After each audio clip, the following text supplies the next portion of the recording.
मशहूर YouTuber Manish Kashyap BJP में शामिल हो गए हैं। बिहार के चंपारण से निर्दलीय चुनाव लड़ने की घोषणा करने वाले मनीष ने गुरुवार को दिल्ली में पार्टी की सदस्यता ली। इस मौके पर मनीष ने बीजेपी में शामिल होने की वजह भी बताई।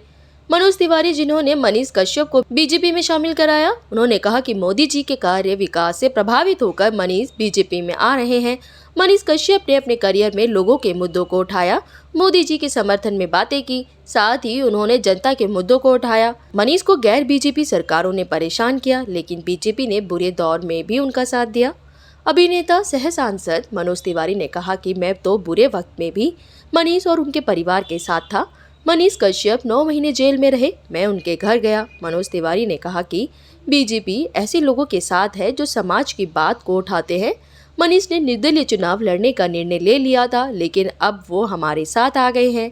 बीजेपी की सदस्यता लेने वाले मनीष कश्यप ने बहुत ही संक्षेप में अपनी बातें कही।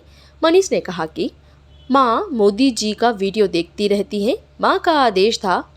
माँ ने कहा कि तुम पीएम के हाथों को मजबूत करो, मैं तुमको मोदी जी को सौंपती हूँ।